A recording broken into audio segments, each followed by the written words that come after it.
I stood there in that suffocating catering uniform, silver tray trembling in my hands, watching through the crystal ballroom doors as my ex-boyfriend kissed his bride. What nobody in that room knew was that the man about to land on the rooftop helipad was calling me his wife, and he was worth more than everyone in that building combined. Before we jump back in, tell us where you're tuning in from, and if this story touches you, make sure you're subscribed, because tomorrow I've saved something extra special for you. Stay with me, because what happens next will leave you speechless. This story proves that sometimes the universe has a twisted sense of justice, and the people who crush your spirit are the ones who know absolutely nothing about who you really are. Don't scroll away now. You need to hear every single detail of how this unfolded, because I promise you the ending will restore your faith in karma. My name is Valentina Cross, and I need to tell you about the night that changed everything. But first, let me take you back to where this nightmare began, because you need to understand how I ended up serving champagne at the wedding of the man who destroyed my heart. 2 years ago, I was living what I thought was my perfect life in the coastal city of Ravencrest. I had just graduated with honors from Silverstone University with a degree in international business, and I was head over heels in love with a charming law student named Preston Ashworth. Preston was everything I thought I wanted. Handsome, ambitious, from one of Ravencrest's most prominent families. His father owned half the real estate in the city, and his mother chaired every important charity committee. We dated for 3 years, and I genuinely believed we were building a future together. I supported him through law school, working 2 jobs to help pay for our shared apartment while he focused on his studies. I cooked his meals, edited his papers, and listened to him complain about his professors for hours. When he talked about his dreams of joining his father's firm, those dreams always seemed to include me. But there was something Preston didn't know about me. Something I kept hidden in a safety deposit box at Meridian Bank downtown. Tucked away in a sealed envelope was a marriage certificate bearing my name and the signature of a man I hadn't spoken to in 5 years, Nathaniel Sterling. Nathaniel and I had met during a summer internship program in Geneva when I was barely 21. He was this brilliant, intense entrepreneur from New Zealand who was working on some revolutionary tech project that I honestly didn't fully understand at the time. What I did understand was the way he looked at me like I was the most fascinating person in any room, the way he challenged my thinking, and the way he made me feel like I could conquer the world. Our romance was a whirlwind. 3 months of late-night conversations about changing the world, weekend trips to the Swiss Alps, and stolen kisses in coffee shops that overlooked Lake Geneva. When he proposed on our last night in Switzerland, with nothing but a simple silver band he'd bought from a street vendor, I said yes without hesitation. We got married at a tiny chapel in the old city, with 2 strangers as our witnesses, planning to have a proper celebration when we both returned to our respective countries. But life had other plans. Nathaniel's startup required him to stay in Europe indefinitely, and I had to return to Ravencrest to finish my final year of university. We promised to call every day, to visit as soon as possible, to make our long-distance marriage work somehow. For the first few months, we did. Video calls at impossible hours, care packages sent across continents, constant text messages that kept us connected despite the distance. Then the calls became less frequent. His startup was consuming every moment of his time, and my final year of school was more demanding than I'd anticipated. The time difference became an enemy instead of just an inconvenience. Gradually, the silence stretched longer between our conversations until one day I realized we hadn't spoken in 3 months. I was too proud to reach out first, and apparently so was he. That marriage certificate became both my most treasured possession and my deepest secret. I never told anyone about Nathaniel, not even my closest friends. How do you explain that you're technically married to someone who lives on another continent, someone you haven't heard from in years? When I met Preston during my final semester, I convinced myself that my marriage to Nathaniel had been nothing more than a beautiful dream.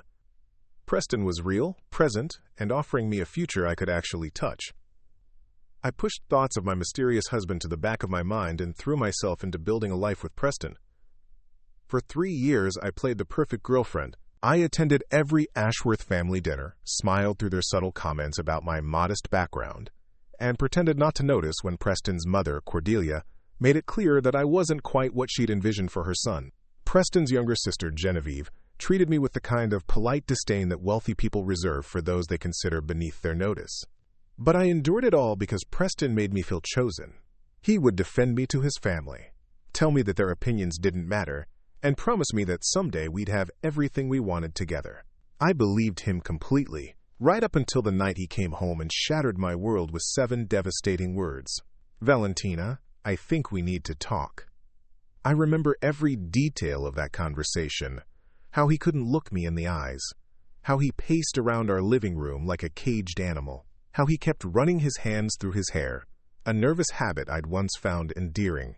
"I've been offered a partnership track at Davidson, Blackwell & Associates," he said, naming the most prestigious law firm in the city. "It's everything I've worked for, but there are expectations." I felt my stomach drop, but I tried to stay positive. "That's wonderful, Preston. We can celebrate." The senior partners have made it clear that they prefer their associates to be married to women from established families, women who can contribute to the firm's social standing. Preparing and narrating this story took us a lot of time, so if you are enjoying it, subscribe to our channel. It means a lot to us. Now back to the story. The words hit me like physical blows. "What are you saying?" "I'm saying that Cordelia has introduced me to someone, Charlotte Pemberton. Her family owns the Pemberton hotel chain. She's everything the firm is looking for in a partner's wife." I stared at him, waiting for him to tell me this was some kind of cruel joke. "And what am I, Preston?" He finally looked at me then, and I saw something in his eyes that I'd never seen before. Shame, but not the kind that comes from guilt. The shame of someone who was embarrassed by their association with me. "You're wonderful, Valentina. You've been incredible, and I'll never forget what you've done for me. But Charlotte can open doors that I need opened. She can give me the life I've always dreamed of." "The life we've always dreamed of," I corrected, my voice barely a whisper. "I'm sorry," he said, and I could tell he meant it, which somehow made it worse. "I really am. But this is bigger than us." That night, I packed my things and moved out of the apartment we'd shared for 2 years. I found a tiny studio on the wrong side of Ravencrest, got a job waitressing at an upscale restaurant called the Golden Terrace, and tried to rebuild my life from scratch. Preston married Charlotte Pemberton 6 months later in what the society pages called the wedding of the decade, and somehow through a series of events that still felt surreal, I ended up being assigned to work their wedding reception as part of the Golden Terrace's catering team. They forced her to serve at her ex's wedding. Part 2, The Escalating Nightmare. The assignment came on a Tuesday morning that felt like any other. I was wiping down tables at the Golden Terrace when my manager, Mrs. Holloway, called me into her office with an expression I couldn't quite read. "Valentina, we've been selected to cater a very important wedding this weekend," she said, shuffling through papers on her desk. "The Ashworth Pemberton wedding at the Grand Celestial Ballroom. It's a 300-guest affair, and they specifically requested our best staff." My blood turned to ice. "The Ashworth Pemberton wedding?" "Yes, you know the families, don't you? Very prominent in Ravencrest society. This could be huge for our reputation." Mrs. Holloway looked up at me with expectant eyes. "I'm putting you on the main service team. You'll be working the cocktail hour and reception." I opened my mouth to object, to make up some excuse, anything to get out of this nightmare scenario. But Mrs. Holloway continued before I could speak. "Now, I know this might feel awkward given your history with young Mr. Ashworth, but Valentina, I need my most reliable server on this event. The Ashworths specifically mentioned they wanted experienced staff who knew how to handle high society events with discretion." The realization hit me like a sledgehammer. They knew. Preston's family knew I worked at the Golden Terrace, and they had specifically requested me to serve at their son's wedding. This wasn't some cosmic coincidence. This was deliberate humiliation. "Mrs. Holloway, I really don't think." "The pay is double overtime plus tips," she interrupted. "That's nearly $800 for one night's work." "I know you need the money, dear." She was right. I was barely scraping by in my studio apartment, living paycheck to paycheck while trying to rebuild my life. $800 would cover my rent for the month. I couldn't afford to say no, and somehow, they knew that too. "Fine," I whispered. "I'll do it." The next 3 days passed in a blur of anxiety and dread. I tried to convince myself that maybe it wouldn't be so bad. Maybe I could stay in the kitchen most of the night, blend into the background, get through it professionally, and collect my pay. Maybe Preston wouldn't even notice me among the dozens of catering staff. I should have known better. The day of the wedding arrived with perfect spring weather. The grand celestial ballroom had been transformed into something out of a fairy tale, with thousands of white orchids, crystal chandeliers, and enough gold detailing to make a palace jealous. Everything screamed money and privilege, the kind of wedding I'd once naively thought Preston and I might have someday.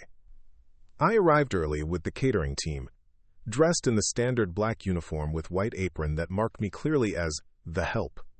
As we set up the bar stations and arranged the appetizer displays, I caught glimpses of the bridal party getting ready in the adjoining suites.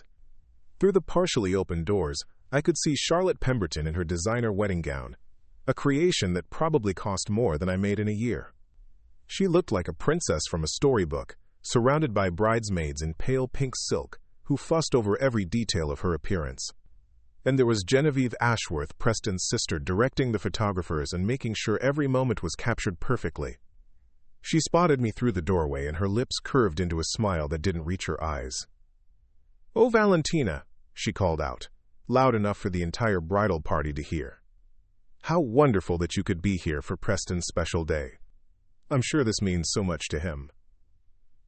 The bridesmaids turned to look at me, and I saw recognition dawn on a few faces. These were women from Preston's social circle, women who knew exactly who I was and what my presence here represented. I felt my cheeks burn as whispers started circulating. "That's his ex-girlfriend," I heard someone murmur. "Can you believe she's working the wedding?" "How embarrassing," another voice added. I would die. I retreated quickly to the main ballroom, but the damage was done. Words spread through the wedding party like wildfire. I was no longer just another server. I was the evening's entertainment, the cautionary tale, the girl who wasn't good enough. The cocktail hour began, and I found myself assigned to pass hors d'oeuvre among the guests. These were people from Preston's world, lawyers, businessmen, society wives who lunched at the country club. Some of them recognized me from the years when I'd attended events as Preston's girlfriend. Now they looked right through me as I offered them shrimp canapes and tried to remain invisible. But invisibility wasn't on the menu tonight. Cordelia Ashworth, resplendent in champagne-colored silk, approached me during a quiet moment between appetizer rounds. Her smile was sharp enough to cut glass. "Valentina, dear," she said, her voice carrying just far enough for nearby guests to overhear. "I'm so glad you could be here tonight. It's so important to have reliable help for such special occasions." "Mrs. Ashworth," I replied, keeping my voice neutral and professional. "You know, I always thought you were such a hard worker," she continued, accepting a glass of champagne from my tray. "It's wonderful to see you found your proper place. Some people are born to serve, don't you think?"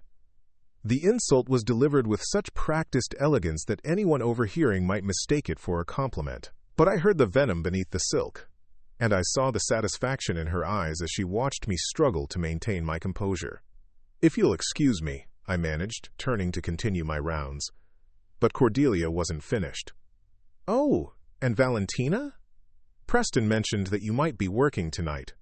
He wanted me to tell you how grateful he is for everything you did to help him through law school. He says he couldn't have achieved all this success without your support." The way she emphasized the word support made it sound like something dirty, something transactional. Around us, conversations had quieted as people strained to hear this public humiliation disguised as gratitude.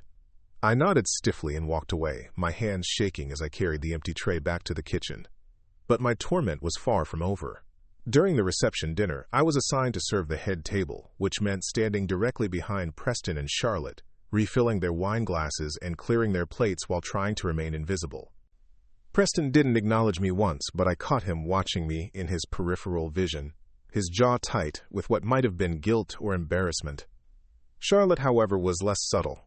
When I leaned over to refill her champagne, she spoke just loud enough for the surrounding tables to hear.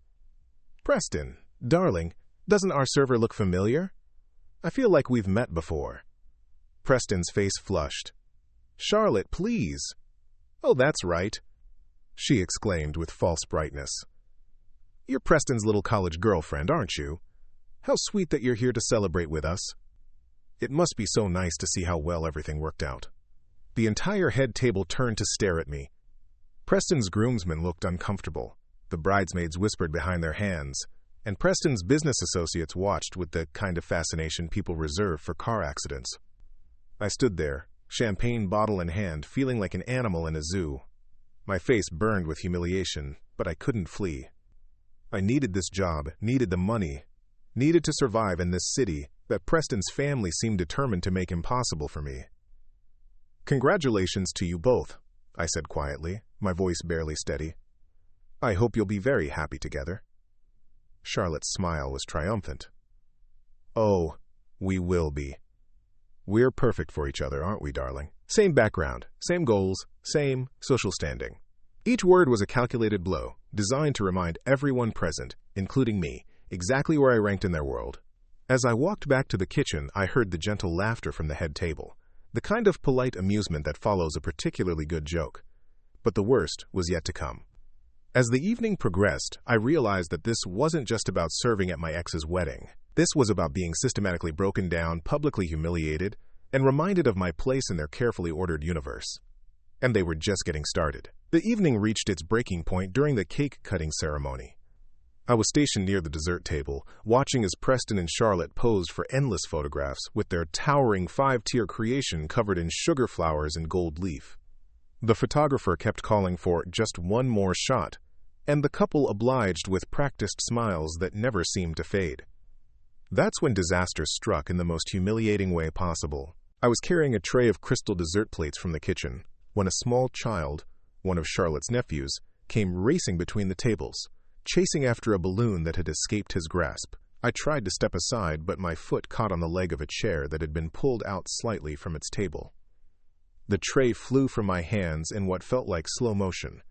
12 crystal plates crashed to the marble floor of the grand celestial ballroom, the sound echoing through the space like gunshots. The entire reception, all 300 guests, turned to stare as shards of expensive crystal scattered across the floor in a glittering explosion. The silence that followed was deafening. Even the string quartet stopped playing mid-note. Charlotte's face went from bridal bliss to pure fury in seconds. "Are you kidding me right now?" she shrieked, her voice carrying across the entire ballroom. "Those plates are part of a custom Waterford set. Do you have any idea how much they cost?" Preston put a restraining hand on his bride's arm, but she shook him off. "No, Preston, this is unacceptable. Your little ex-girlfriend is ruining our wedding." Every eye in the room was on me as I knelt on the floor, frantically trying to gather the crystal shards with shaking hands. A piece cut my palm, and I watched a drop of blood stain my white apron, but I didn't dare stop cleaning. "Stand up!"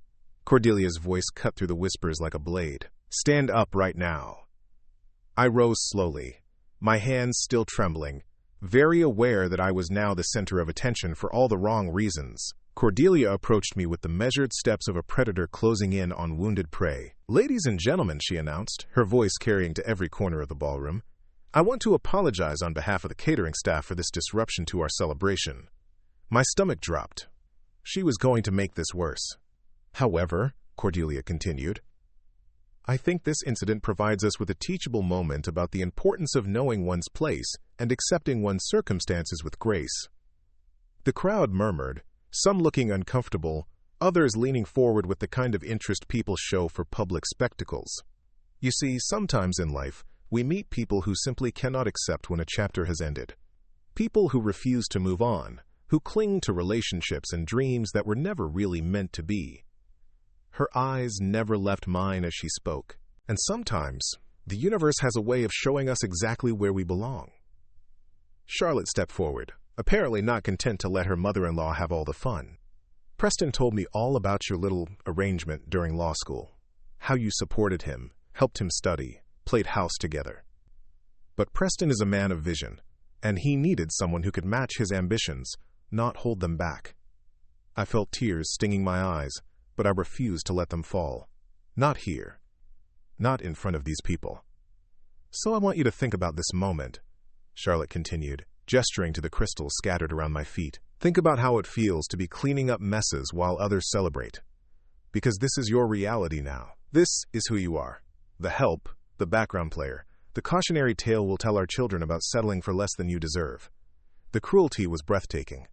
I had seen mean-spirited behavior before, but this was calculated destruction, designed to break me completely in front of an audience who would gossip about it for years. Preston finally found his voice. "Charlotte, that's enough." "No, it's not enough," she snapped. "I'm tired of her hovering around the edges of our lives like some pathetic ghost. She needs to understand that you chose me, that you chose this life, and that she needs to disappear back into whatever hole she crawled out of." The ballroom was silent except for the soft sounds of my ragged breathing. I looked around at the faces staring back at me. Some sympathetic, others entertained, most just uncomfortable to be witnessing such public cruelty. That's when I heard it. A sound that made everyone in the room look up toward the ballroom's massive skylights. The rhythmic whipping of helicopter blades, growing louder and closer with each passing second. The crystal chandeliers began to tremble slightly from the vibrations. Guests looked around in confusion, murmuring questions about whether this was some kind of surprise entertainment Preston had arranged. Through the skylights, we could see the aircraft descending toward the building's rooftop helipad, a sleek, black helicopter that screamed money and power. This wasn't some tourist sightseeing flight or news crew. This was serious transportation for serious people. Charlotte looked annoyed. "What is that?" "Preston, did you arrange for some kind of aerial photographers? Because if you did, the timing is terrible." "I didn't arrange anything," Preston said, his voice tight with confusion. The helicopter settled onto the rooftop with professional precision, its engines winding down but still audible through the building's structure. The entire wedding reception had effectively stopped, with all 300 guests staring upward and speculating about what was happening above their heads. My phone buzzed in my apron pocket. I almost ignored it. Who would be calling me during work? But something made me check the screen. It was a number I didn't recognize, with an international prefix that made my heart skip. With trembling fingers, I stepped away from the crowd and answered. "Is this Valentina Sterling?" The voice was professional, crisp, with an accent I couldn't quite place. My maiden name. No one had called me by that name in years. "Yes, this is Valentina." "Ma'am, I need to confirm your current location. Are you at the Grand Celestial Ballroom on Meridian Avenue?" My blood turned to ice. How did they know where I was? "Who is this? How did you—" "Ma'am, someone will be with you very shortly. Please remain where you are." The line went dead, leaving me staring at my phone in complete bewilderment. The timing couldn't be a coincidence. A mysterious helicopter arrives at the exact moment I'm being publicly humiliated, and someone who knows my married name is confirming my location? Around me, the wedding guests were still buzzing with curiosity about the aircraft above. Hotel security had appeared at the ballroom entrances, looking as confused as everyone else. Preston was trying to restore order, asking people to return to their tables while he figured out what was happening. But I couldn't move. Something deep in my chest was telling me that my life was about to change forever. Again. Charlotte noticed my distraction and marched over, her wedding dress rustling with each angry step. "Are you serious right now? You break our crystal, disrupt our entire reception, and now you're standing there playing on your phone like nothing happened?" "I'm sorry, You're sorry?" She laughed harshly. "Sorry doesn't begin to cover this. You're going to pay for those plates, every single one. And I want you out of here immediately. Security!" But before security could respond, the ballroom's main doors opened with a decisive sound that made everyone turn to look. A man in an impeccably tailored charcoal suit strode into the room with the kind of confidence that commanded immediate attention. He was tall, broad-shouldered, with dark hair touched with silver at the temples and the bearing of someone accustomed to owning every room he entered. Even from across the ballroom, even after 5 years, I would have known that walk anywhere. Nathaniel Sterling had come to find me. The murmur that went through the crowd was like a wave, starting with the guests nearest the door and rippling outward, as people recognized that this man didn't belong to their social circle, didn't fit their expectations, and carried himself with the kind of authority that made everyone else seem small by comparison. Preston stepped forward, trying to regain control of his wedding reception. "Excuse me, sir, but this is a private event. I'm going to have to ask you to." Nathaniel's voice cut through the ballroom like a blade, clear and commanding and directed solely at me. "Hello, darling. I'm sorry I'm late." Up next, you've got 2 more standout stories right on your screen. If this one hit the mark, you won't want to pass these up. Just click and check them out. And don't forget to subscribe and turn on the notification bell so you don't miss any upload from us.